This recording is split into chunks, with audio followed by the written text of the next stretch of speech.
ఇంకా డీటెయిల్స్ లోకి వెళ్తే హైదరాబాద్ చరిత్రలోనే ఇదో పెద్ద దుర్ఘటన అన్నారు మాజీ మంత్రి బీఆర్ఎస్ వర్కింగ్ ప్రెసిడెంట్ కేటీఆర్. ఒకే కుటుంబంలో 17 మంది చనిపోవడం బాధాకరమని అన్నారు. నీళ్లు లేకుండా ఫైర్ సిబ్బంది వచ్చి ఏం ఉపయోగమని, ఆక్సిజన్ మాస్కులు లేకుండా అంబులెన్స్ లో సౌకర్యాలు లేకపోతే ఎలా అంటూ నిలదీశారు. ప్రభుత్వం ఇలానే ఉంటే భవిష్యత్తులో చాలా కష్టమని అన్నారు.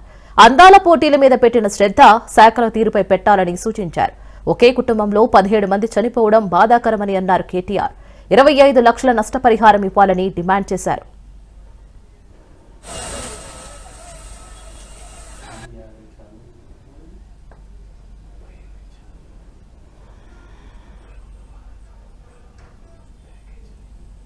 అగ్ని ప్రమాదం ఏదైతే జరిగిందో ఒకటే కుటుంబంలో 17 మంది చచ్చిపోవడం అంటే నిజంగా కూడా మనసున్న ఎవరికైనా నిన్న ఆ సంఘటన దృశ్యాలు ఆ తర్వాత వాళ్ళ కుటుంబ సభ్యుల ఆర్తనాదాలు వింటే గుండె కదిలిపోయే పరిస్థితి. మేము ఎవరిని నిందిస్తలేము, ఎవరిని ఏమంటలేము, కానీ ఇక్కడ అగ్ని ప్రమాదం జరిగిందని చెప్పంగానే ఫైర్ బ్రిగేడ్ అయితే వచ్చిందో అది నీళ్లు లేకుండా అరకొరగా వస్తే లాభమైంది, వసతులు లేకుండా వస్తే లాభమైంది. వచ్చిన ఆ ఫైర్ సర్వీస్ వాళ్ళు కూడా మాకు మాస్క్ లేదు కాబట్టి లోపలికి పోలేకపోతున్నామంటే ఇంతకంటే న్యాయం ఉంటుందా? ఆ సౌకర్యాలు ఆ ఫైర్ ఇంజన్ లా అంబులెన్స్ లో ఉంటే కొన్ని ప్రాణాలు బతుకుతుండే, కొంతమంది అన్న మా వాళ్ళు బతుకుతుండే అనే బాధ. ఇలా రాజకీయం లేదు, ఎవరిని తిట్టేది లేదు, కానీ ఒకటి మాత్రం వాస్తవం, ఇంత లాపర్వా ఉంటే మాత్రం ప్రజల ప్రాణాలు మల్లబోయే ప్రమాదం ఉంది. నేను ప్రభుత్వాన్ని కూడా అడిగేది ఒకటే, ఎండాకాలం వచ్చిందంటే మున్సిపల్ మంత్రి గాని, మున్సిపల్ అధికారులు గాని, పోలీసు వాళ్ళు గాని, ఫైర్ ఇంజన్ వాళ్ళు గాని ఓ రివ్యూ పెట్టుకోవాలి, సమీక్ష చేయాలి, ఎక్కడ ప్రమాదం జరిగితే. ఎందుకంటే ఇది densely populated area. Old city అంటే ముఖ్యంగా చార్మినార్ అంటే ఎక్స్ట్రీమ్లీ డెన్స్లీ పాపులేటెడ్ ఏరియా. ఇక్కడ ఒక ఫైర్ ఇంజన్ రానికి పోనికి కూడా జాగుండదు, తెల్లారు లేస్తే అంత ట్రాఫిక్ ఉంటుంది ఇక్కడ. మరి ఇక్కడ ఏమన్నా అయితే ఎట్లా అనే ఒక ఆలోచన ముందు నుంచి ఉండాలి.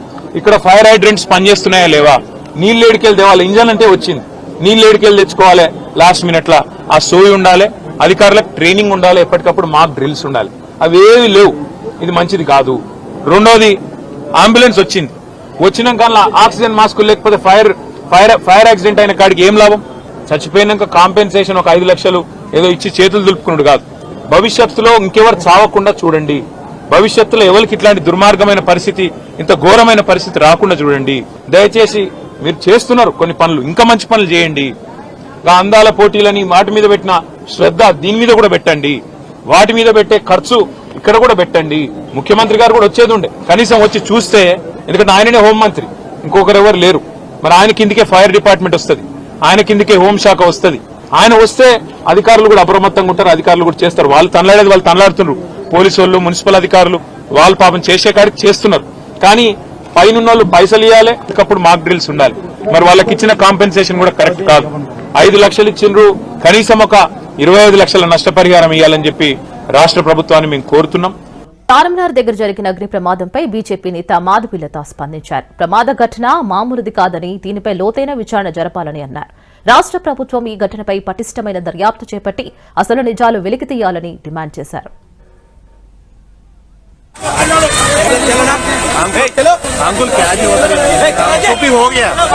విధ్వంసకాండ అగ్ని ప్రమాదం ఏదైతే ఉందో ఇది రాష్ట్రం మొత్తం, తెలంగాణ రాష్ట్రాన్ని భయభ్రాంతులను చేసింది. ఎందుకంటే మన అందరి ఇళ్లలో షార్ట్ సర్క్యూట్లు జరుగుతాయి, ఏదో రకంగా గడ్డి కాలడం, ఇది కాలడం, అది కాలడం. సమస్య అందులో లేదు. సమస్య ఎక్కడుందంటే కాలిన తర్వాత, అగ్ని ప్రమాదం మొదలైన తర్వాత వాళ్ళు 5:30 అంటారు, 5:45 అంటారు, ఒకరు 6 అంటారు, పర్లే. కానీ అన్నిటికన్నా ముఖ్యమైన విషయం ఏంటంటే 6:16కి ఫోన్ వెళితే ఫైర్ ఇంజన్ ఆఫీస్ కి 6:17కే ఫైర్ ఇంజన్ వచ్చేసిందంటే ఇక్కడ 11 ఒక్కడు కాదు, 2 కాదు, 3 కాదు, 4 కాదు, 5 కాదు, 6 కాదు, 7 కాదు, 8 కాదు, 9 కాదు, 10 కాదు, 11 ఫైర్ ఇంజన్లు వచ్చాయి. అంబులెన్సులు వచ్చినాయి, కానీ 19 మంది చచ్చిపోయినారు. మీరు అనొచ్చు 17 కదా మేడం, 19 ఎందుకంటే పాప ఇద్దరు హాస్పిటల్ ఉంటే వాళ్ళు కూడా ప్రాణం వదిలేసి. కానీ ఇదే మైల్దేవరపల్లి నుంచి చంద్రాయణ గుట్టకు ఫైర్ ఇంజన్ వస్తుంది తమ్ముడు, గంట అయినాక, ఇక్కడైనా గంట అయినాక. ఇట్లనే షటర్ ఉంది ఆడ కూడా. 50 మందిని నిచ్చలేసినారంట, అవ్వేసినంట, ఇవ్వేసినంట, లోపల నుంచి బచాయించుకొని వచ్చారు. చాలా సంతోషం, అందరు మనోళ్ళు అందరు బతకాలి. ఇంత పెద్ద రోడ్ ఉంది చార్మినార్ లా, సెంటర్ ఇది, ఇడనే కాపాడలేకపోయినరా మీరు? ఎందుకు? ఒక్క నిమిషంలో వస్తేనే ఎందుకు కాపాడలేకపోయినారు? 5:30కు జరిగిందా, 6:16కి ఎంతసేపు అయిందా? 45 నిమిషాలు. మైల్దేవరపల్లి చంద్రాయణగుట్టలో 90 నిమిషాలు అయిందంటే అగ్ని ప్రమాదం జరిగి, ఆయన 50 మందిని కాపాడుకోగలిగింది. ఇక్కడ ఎందుకు కాపాడుకోలేకపోయినారు మీరు? ఏముంది మీ మున్సిపల్ సిస్టమ్, ఏముంది మీ సిటీ ప్లానింగ్? ఇది నా ప్రశ్న. అంబులెన్స్ లలో పోతున్న వాళ్ళు ఇద్దరు 3rd డిగ్రీ బన్స్ తో చనిపోలే, చోక్ అయ్యి చనిపోయినరు. అంటే వాళ్ళకి ఆక్సిజన్ అందక, మరి అంబులెన్స్ ఆక్సిజన్ లేదా, మాస్కులు లేవా, ఎందుకు చచ్చిపోయినరా ఇద్దరు? ఇది ప్రశ్న. కర్మ పాపం, ఒక పరివారం నుంచి ఇంతమంది చనిపోయినరు. ఇది మధ్యాహ్నం జరిగితే ఏం చేస్తారు మీరు? షాప్ లో మనుషులు కస్టమర్స్ ఉంటే ఏం చేస్తారు మీరు? అప్పుడు 1 నిమిషంలో 11 వస్తాయి కదా ఫైర్ ఇంజన్లు, వదిలేస్తారా సావుకి వాళ్ళని? ఈ రాష్ట్రం ఎంత భయంకరమైన బీదరికంలో చచ్చిపోయిందంటే ఈ రోజు పుణ్యాత్ములు బీఆర్ఎస్ గవర్నమెంట్ లో అడక తిన్నాం, సరిపోలేమనిక ఇంకా ఎంత అడక్క తీరే పరిస్థితిలో ఉన్నామంటే ప్రస్తుతం గవర్నమెంట్ లో చనిపోయిన వాళ్ళకి ఎక్స్గ్రీష ఎనికి కూడా ముందెనక అవుతాం. ముందు మా కిషన్ రెడ్డి గారు వస్తారు ఇక్కడ అందరికన్నా ముందు. అతను ప్రధానమంత్రి గారు 2000 కిలోమీటర్ల దూరం ఉంటాడు, ఆయన ఇస్తాడు 2 లక్షల మంచికి అని. మా ప్రియతమ ముఖ్యమంత్రి గారు రేవంత్ రెడ్డి గారికి మాత్రం ఇప్పటిదాకా టైం దొరకలేదన్నా. అయ్యా మీకు ఓట్లేసి గెలిపించుకున్నారయ్యా, ప్లీజ్ బాధ కోసమన్నా రండి ఇక్కడికి. బీఆర్ఎస్ అధినేత మాజీ సీఎం కేసీఆర్ అద్భుతమైన పాలనకు సజీవ సాక్ష్యం అంటూ బీఆర్ఎస్ నేత మాజీ మంత్రి హరీష్ రావు పేర్కొన్నారు. ఎక్స్ వేదికగా మిస్ వరల్డ్ కంటెస్టెంట్స్ తెలంగాణలో సందర్శించిన పలు ప్రాంతాల ఫోటోలను ఆయన షేర్ చేశారు. ప్రపంచ సుందరీమణులు రాష్ట్ర టూరిజం శాఖ ఆధ్వర్యంలో రోజుకో ప్రదేశం సందర్శిస్తున్నారు. ముఖ్యంగా యాదగిరిగుట్ట శ్రీ లక్ష్మీ నరసింహస్వామి దేవాలయం, నాగార్జున సాగర్ వద్ద బుద్ధవనం, జూబ్లీహిల్స్ లోని police command control centre, Telangana సచివాలయాన్ని అందాల భామలు సందర్శించారు. ఇందుకు సంబంధించిన ఫోటోలను ఎక్స్ వేదికగా హరీష్ రావు ఆసక్తికర ట్వీట్ చేశారు. కేసీఆర్ అద్భుతమైన పాలనకు సజీవ సాక్ష్యం, భవిష్యత్తు తరాలకు నిలువెత్తు నిదర్శనం. ఎవరు అవునన్నా కాదన్నా తెలంగాణ అభివృద్ది చిహ్నాలు అవి. బీఆర్ఎస్ పాలన కీర్తి కిరీటాలు చేర్పవేసే చెరగవి కాదు, ఇక దాచేస్తే దాగేవి కాదు. జై కేసీఆర్, జై తెలంగాణ అంటూ హరీష్ రావు ట్విట్టర్లో ఆయన పోస్ట్ చేశారు. ఈ ట్వీట్ వైరల్ గా మారింది. నెటిజన్లు సైతం దీనిపై స్పందిస్తున్నారు. నిన్నటి వరకు కేసీఆర్ ఆనవాళ్లు లేకుండా చేస్తా అని అన్నారు. నేడు అవే కేసీఆర్ ఆనవాళ్లు రేవంత్ సర్కార్కు దిక్కైందని హరీష్ రావు అన్నారు.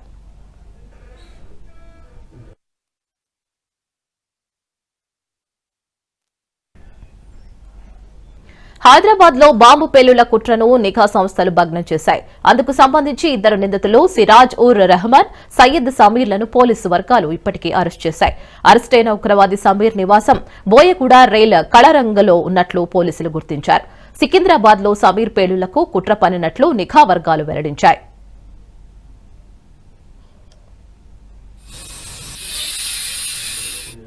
భారతదేశంలో మొట్టమొదటిసారిగా సూది అవసరం లేకుండానే రక్త పరీక్ష చేసి 1 నిమిషంలోనే రిపోర్ట్ ఇచ్చే ఏఐ బేస్డ్ డయాగ్నోసిస్ట్ టూల్ ను నిలోఫర్లో అందుబాటులోకి తీసుకువచ్చారు.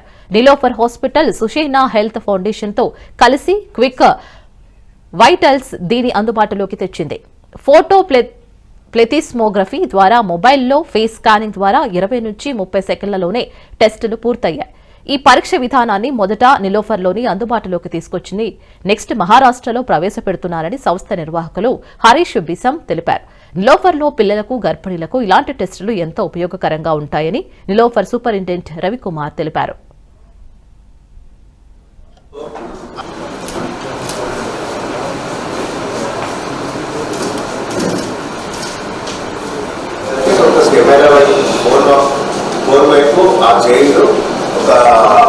సో మీకు డెమాన్స్ట్రేషన్ కావాలంటే ఎవరికైనా చేసి చూపిస్తాం. మీరైనా సరే, మీరు ఎవరైనా వాలంటీర్ చేసినా సరే, లేదంటే I lost my post graduate doctors, junior doctors to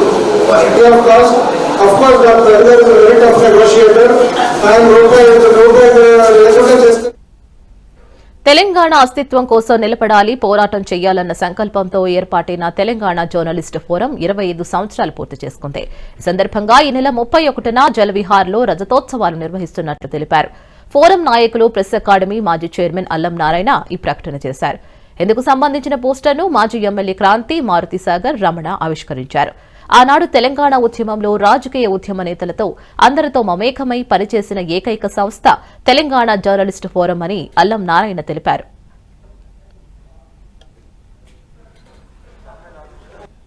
జర్నలిస్టులు ఎవ్వరికీ వీలు కాని విధంగా, నిజానికి మన దేశంలో మీరు కొట్టి చూడండి కావలిస్తే, ఎవరు కూడా ఒక అస్తిత్వవాదాన్ని ఎత్తుకున్న జర్నలిస్టులు ఎక్కడా లేరు.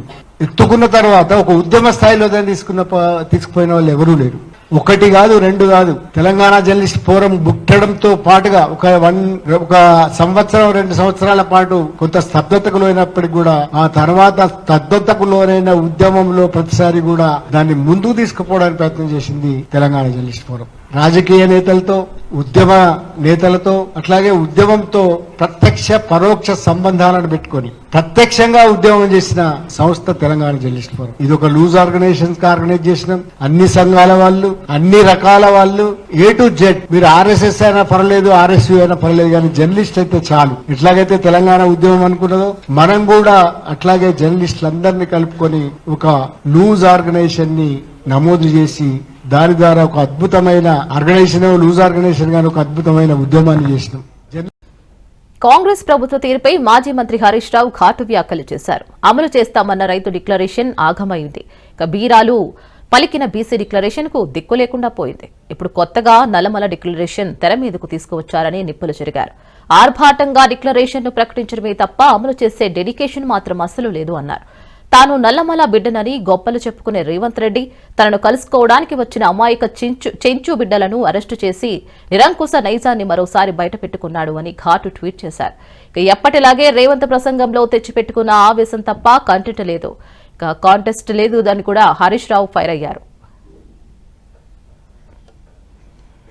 ఇంజనీరింగ్ కళాశాలల ఫీజులను పెంచొద్దనని తెలంగాణ ఉన్నత విద్యా మండలి చైర్మన్ ప్రొఫెసర్ బాలకృష్ణారెడ్డికి ఏబీవీపీ బృందం వినతిపత్రం అందించింది. రాష్ట్రంలో 3 ఏళ్లకు ఒకసారి పెరిగే ఇంజనీరింగ్ కళాశాలల ఫీజులను ఇష్టం వచ్చినట్లు పెంచడానికి ప్రతిపాదనలు పంపిన టీఏఎఫ్ఆర్సీ నిర్ణయాన్ని ఏబీవీపీ తీవ్రంగా వ్యతిరేకిస్తుందని సిటీ సెక్రటరీ పృథ్వీరాజ్ అన్నారు.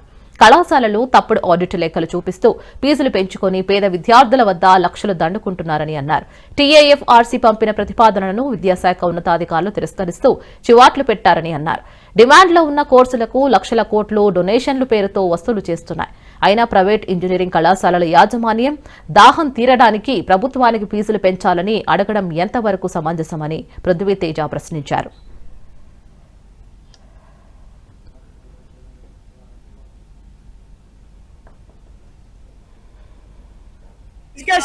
కార్యాలయం ముందు ధర్నా నిర్వహించడం జరుగుతున్నది. అసలు పొంతన లేకుండా టీఏఎఫ్ఆర్సీ ఏదైతే ఉన్నదో ఇంజనీరింగ్ కాలేజీలలో ఫీజులు పెంచుకోవడానికి అనుమతులు ఇవ్వడాన్ని ఏబీవీపీ తీవ్రంగా వ్యతిరేకిస్తూ ఉన్నది. ఆడిట్ రిపోర్ట్స్ ఇంజనీరింగ్ కాలేజీల అనుకూలంగా అక్కడ పెట్టించుకొని వాటి కనీసం వాటి చూడకుండా ఈ ప్రభుత్వము ఆ రాజకీయ నాయకులకు ఏవైతే చెందినటువంటి కాలేజీలకు లబ్ధి చేకూర్చడం కోసమే ఈ ఫీజుల ప్రతిపాదనను ప్రతిపాదించిందని చెప్పేసి ఈ రోజు ఏబీవీపీ ఆరోపిస్తూ ఉన్నది. ఈ రోజు ఏఐసిటి రూల్స్ ప్రకారము ఇంజనీరింగ్ కళాశాలలో పనిచేసేటువంటి టీచింగ్ గానీ నాన్ టీచింగ్ స్టాఫ్ గానీ జీతాలు పెంచకుండా ఏ విధంగా ఇంజనీరింగ్ కోర్సు ఫీజులు పెంచుతారో ఈ సందర్భంగా రాష్ట్ర ప్రభుత్వం స్పష్టం చేయాల్సిన అవసరం ఉన్నది. రాష్ట్రంలో ఈ యొక్క టీఏఎఫ్ఆర్సీ పీరియడ్ ఉందంటే పేద మధ్య తరగతి విద్యార్థులని ఇంజనీరింగ్ విద్యకు దూరం చేసేటువంటి కుట్ర ఈరోజు తెలంగాణ రాష్ట్రంలో జరుగుతా ఉంది. 3 ఏళ్లకు ఒకసారి పెరిగేటువంటి ఇంజనీరింగ్ కళాశాల ఫీజులను ఆడిట్ రిపోర్ట్లతోటి టీఏఎఫ్ఆర్సీ అధికారులు ప్రైవేట్ కళాశాల యజమాన్యాలతోటి ఈరోజు గుమ్మక్కయి తప్పుడు లెక్కలు చూపిస్తూ చాలా విడిగా ఫీజులు పెంచుకోవడానికి ప్రతిపాదనలు పంపితే ఇక్కడ ఉన్నటువంటి అధికారులు కనీసం పట్టించుకోకుండా వాటిని ఎవరైతే బడా బాబులు ఉన్నారో వాళ్లకు లాభం చేకూర్చే విధంగా ఈ రోజు ఇంజనీరింగ్ ఫీజులను పెంచేటువంటి ప్రక్రియ జరుగుతా ఉంది. వాళ్ళ యొక్క ఖర్చులెంత, వాళ్ళ యొక్క లాభాలెంత, ఇవన్నీ కూడా తప్పుడు రిపోర్టులతోటి ఈరోజు ప్రభుత్వాన్ని కావచ్చు, ఉన్నతాధికారులను కావచ్చు మోసం చేసేటువంటి కుట్ర ఈరోజు రాష్ట్రంలో జరుగుతా ఉంది. అయ్యా సీఎం రేవంత్ రెడ్డి గారు ఈ రోజు పేద విద్యార్థులు, ఫస్ట్ జనరేషన్ విద్యార్థులు హైదరాబాద్ కు వచ్చి ఇంజనీరింగ్ విద్యను అభ్యసించాలంటే లక్షలు కట్టాల్సిందేనా? ఇటు పెండింగ్ లో ఉన్న 8,000 కోట్ల బకాయిలను వెంటనే చెల్లించాలని బీఆర్ఎస్వీ రాష్ట్ర కార్యదర్శి నాగారం ప్రశాంత్ డిమాండ్ చేశారు. ఓయూ ఆర్ట్స్ కళాశాల వద్ద కాంగ్రెస్ ప్రభుత్వానికి వ్యతిరేకంగా బీఆర్ఎస్వీ ఆధ్వర్యంలో నిరసన తెలిపారు. కాంగ్రెస్ గద్దెనెక్కిన తర్వాత విద్యాశాఖను పూర్తిగా గాలికి వదిలేసిందని అన్నారు. తెలంగాణ రాష్ట్రంలో విద్యార్థులు తమ సమస్యలను చెప్పుకోవడానికి కనీసం విద్యాశాఖ మంత్రి కూడా లేడని మండిపడ్డారు. తెలంగాణలో ఉన్న degree, PG, engineering professionals course విద్యార్థులకు మొత్తం పెండింగ్ లో ఉన్న స్కాలర్షిప్లను వెంటనే విడుదల చేయాలని కోరారు.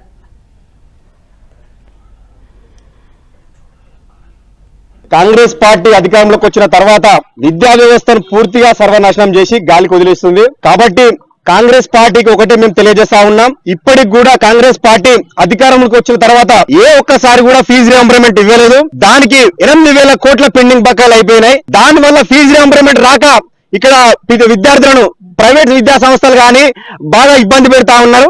కాబట్టి ఫీజు రియంబర్స్మెంట్ రాకపోవడం వల్ల ఎంతో మంది విద్యార్థులు డ్రాప్ అవుట్ అవుతున్నారు. దాన్ని మీరు దృష్టిలో పెట్టుకోవాలని మేము కాంగ్రెస్ ప్రభుత్వాన్ని మేము కోరుతా ఉన్నాం. మా బీఆర్ఎస్ పార్టీ ఉన్నప్పుడు విద్యార్థులకు ఎంతో రకంగా మనకు ఫండ్ ఇచ్చి ఎన్నో రకాలుగా విద్యా వ్యవస్థను మొత్తం ఆదుకుంటా ఉంటే కాంగ్రెస్ పార్టీ అధికారంలోకి వచ్చిన తర్వాత విద్యా వ్యవస్థను పూర్తిగా సర్వనాశనం చేసేది. కనీసం మా విద్యార్థుల సమస్యలు చెప్పుకోవడానికి కూడా ఒక విద్యాశాఖ మంత్రి లేని ఈ కాంగ్రెస్ ప్రభుత్వంలో ఈ విద్యా వ్యవస్థను పూర్తిగా సర్వనాశనం చేయాలని రేవంత్ రెడ్డి పూనుకున్నారు. మేము ఇక్కడ నుంచి తెలియజేస్తా ఉన్నాం, విద్యా వ్యవస్థ ఈ అకాడమిక్ ఇయర్ స్టార్ట్ అవుతోంది, ఇప్పటికైనా ఫీజు పెండింగ్ లో ఉన్న ఫీజు రియంబర్స్మెంట్ మొత్తం ఇవ్వండి. మేము ఇవ్వకుంటే వేల మంది విద్యార్థులు సహా అందరం కూడగలుపుకొని మీ సచివాలయాన్ని మేము ముట్టడిస్తామని మేము తెలియజేస్తా ఉన్నాం. ఇటు వేలాది మంది పొట్టలు కొట్టడమే కాకుండా జీహెచ్ఎంసీ ఆదాయానికి భారీగా గండి కొడుతున్న రామ్కీ సంస్థతో చేసుకున్న ఒప్పందాన్ని తక్షణమే రద్దు చేయాలని greater Hyderabad municipal employees union ప్రభుత్వాన్ని డిమాండ్ చేసింది. యూనియన్ అధ్యక్షుడు గోపాల్ గవర్నర్ కార్యాలయంలో ఈ మేరకు వినతి పత్రాన్ని అందజేశారు. ఉమ్మడి ఆంధ్రప్రదేశ్లో చేసుకున్న అగ్రిమెంట్ని కొనసాగించడం ఏంటని నిలదీశారు. రామ్కీ ఒప్పందంతో సుమారు వేలాది మంది రోడ్డున పడే ప్రమాదం ఏర్పడిందని ఆవేదన వ్యక్తం చేశారు. అన్ని రాష్ట్రాల్లో ఒప్పందాలు రద్దు చేసుకున్న తెలంగాణలో ఎందుకు కొనసాగిస్తున్నారని నిలదీశారు. తొలగించిన కార్మికులకు వేతనాలు చెల్లించాలని డిమాండ్ చేశారు. జీహెచ్ఎంసీ కార్మికులు విధులు నిర్వహిస్తూ ఉండగా బిల్లులు మాత్రం రామ్కీ చెల్లిస్తున్నారని మండిపడ్డారు. ప్రభుత్వం స్పందించకుంటే ఉద్యమాన్ని ఉధృతం చేస్తామని హెచ్చరించారు.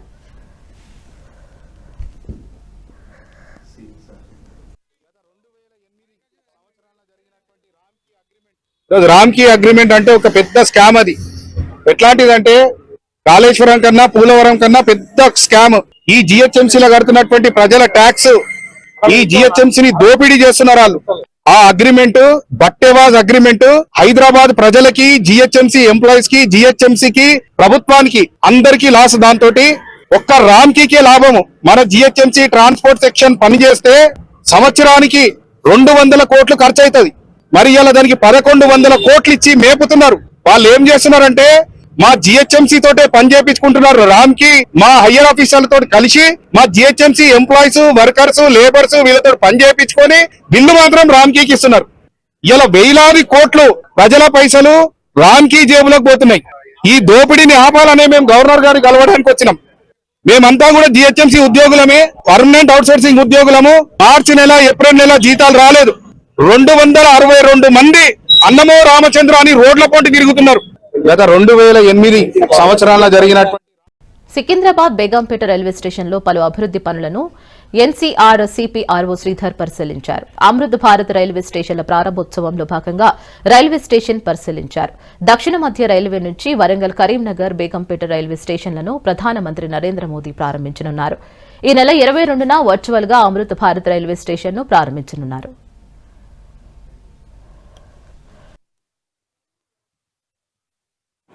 ఈ railway station Amrit Bharat station scheme కింద డెవలప్ అయ్యి ఇనాగరేషన్కి రెడీగా ఉంది. అయితే అమృత్ భారత్ స్టేషన్ కింద మొట్టమొదటిసారిగా 103 రైల్వే స్టేషన్స్ పూర్తి స్థాయిలో రెడీ అయ్యి ఇనాగరేషన్కి ఉన్నాయి. 22వ తేదీ రోజు ఆనరబుల్ ప్రైమ్ మినిస్టర్ గారు వర్చువల్గా ఈ 103 స్టేషన్స్ని ఇనాగరేట్ చేయబోతూ ఉన్నారు. అందులో భాగంగా సౌత్ సెంట్రల్ రైల్వేలో, ముఖ్యంగా మన తెలంగాణలో 3 రైల్వే స్టేషన్స్ రెడీగా ఉన్నాయి ఇనాగరేషన్కి. ఒకటి ఈ బేగంపేట రైల్వే స్టేషన్, మిగతా 2 వచ్చేసి కరీంనగర్ అండ్ వరంగల్. ఈ 3 స్టేషన్స్ కూడా దాదాపు 26-25 కోట్లతో ప్రతి ఒక్క స్టేషన్ని డెవలప్ చేశాము. ముఖ్యంగా బేగంపేట రైల్వే స్టేషన్ విషయానికి వస్తే లాస్ట్ ఫిబ్రవరి 2024 ఫిబ్రవరి రోజు ఆనరబుల్ ప్రైమ్ మినిస్టర్ గారు ఫౌండేషన్ వేశారు ఈ స్టేషన్కి. సో ఇప్పుడు దాదాపు సంవత్సరం 3 నెలల కాలంలోనే ఈ స్టేషన్ పూర్తిగా డెవలప్ అయ్యి అందుబాటులోకి రానుంది. దీంట్లో భాగంగానే మీరు గమనిస్తే స్టేషన్ మొత్తం కూడా అంటే అధునాతన హంగులతో ప్యాసింజర్కి యూజర్ ఫ్రెండ్లీగా ఉండే విధంగా, ముఖ్యంగా దివ్యాంగజన్ ప్యాసింజర్స్కి అనుకూలంగా ఫ్రెండ్లీగా ఉండే విధంగా మలచడం జరిగింది. అలాగే అంటే మహిళల ఆల్ ఉమెన్ స్టేషన్ అయిన ఈ బేగంపేట రైల్వే స్టేషన్ ఇప్పుడు అత్యాధునిక హంగులతో డెవలప్ అయ్యి త్వరలోనే అందుబాటులోకి రావాలి. విద్యా హక్కు చట్టం ఉపయోగించి ప్రభుత్వ విద్యను పటిష్టం చేసి ప్రైవేటు సంస్థలతో ఫీజుల నియంత్రణకు అసెంబ్లీలో చట్టాన్ని రూపొందించాలని పేరెంట్స్ చైల్డ్ రైట్స్ సంఘాలు సంయుక్తంగా రౌండ్ టేబుల్ సమావేశాన్ని నిర్వహించాయి. సోమాజిగూడలో జరిగిన సమావేశంలో ముఖ్య అతిథిగా ఎమ్మెల్సీ కోదండరాం పాల్గొన్నారు.